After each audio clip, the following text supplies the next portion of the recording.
As you can see, because of my rotisserie, I don't have to lay on the ground. It's 30 degrees outside. I really don't want to lay on the ground. So I built this rotisserie, and we have a video on details on how to build this. Just wanted to show you a couple key points. When you're doing the front end brake lines, you can see right there the front brakes. In order to tighten that block, you need to undo the top of this shock. Move it out of your way so you can get wrenches in there to tighten it. Another key point you have to be very careful of. There's a brace right here.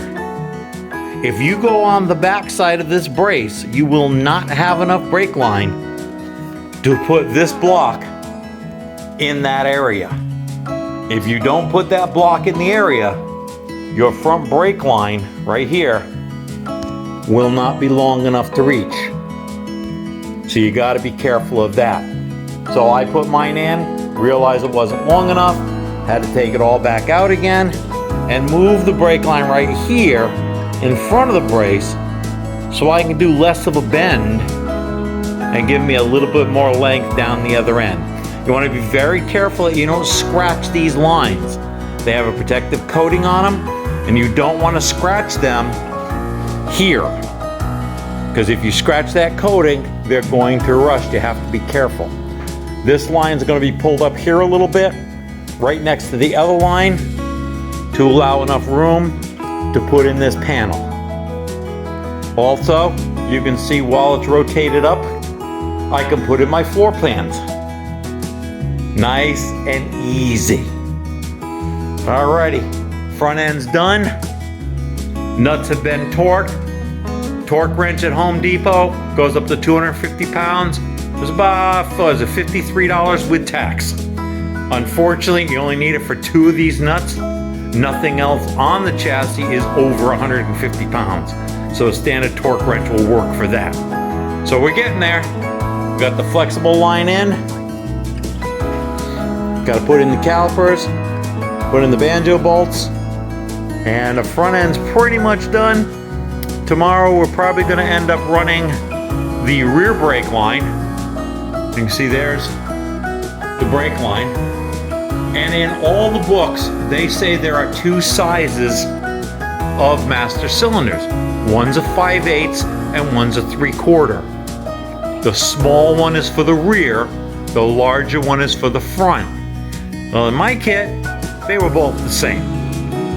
So if you read a little bit in the Wildwood package, the bar that attaches those master cylinders is your proportioning valve. Right here. That is your proportioning valve. It will tilt and lean to put the appropriate pressure on the brakes that are most necessary. So when you do apply the brake, they will lean a little bit. As you can see, it moves just a little bit. One side moves just a little bit more than this side does. So you want to lay your lines sideways like this. If you leave them up the way they show you, your brake lines are going to have to come up and take a bend. You're going to be short. So you need to make sure they lay over to the side so your brake lines lay nice and neat down to here. I put a little bracket in there because it was moving on me and I couldn't set the others correctly. And then you run down right in here and it hides everything very, very nicely. Alrighty, talk to you soon. Okay, we're under the front end. We're hooking up brake lines. We've got the little bracket ready to pop rivet in place. We've got the little adapter all snapped in place, ready to go. And we've got our flex line that's going to come out to our caliper. All set. This is driver's side. We're going to pop those babies in and then go do the other side. Looking good. A little problem I just encountered. Putting in the front calipers, the mounting bolts of the caliper aren't long enough. As you can see, the end of that bolt is stripped. There's maybe 2.5, 3 threads. For maximum strength, you need to have the depth of the bolt needs to be in threaded at least the thickness of the bolt. So that was my problem. So I went down to the hardware store, grabbed a couple more. Pay attention. This is a 12.9 strength bolt. You need to make sure you get the same strength bolts when you replace them. These that I had are a hex head. They are 12.9. The flange bolts that they had, similar to this, were only at 10.9. Make sure you get the proper strength bolts. Could be detrimental to your braking. As you can see, the front brakes are on and complete. If it looks a little bit strange, it's upside down because I have a rotisserie and I can rotate it upside down to put in my rear brake lines. So there's the brake lines running in, calipers in, brakes are in, rotors are in, both sides.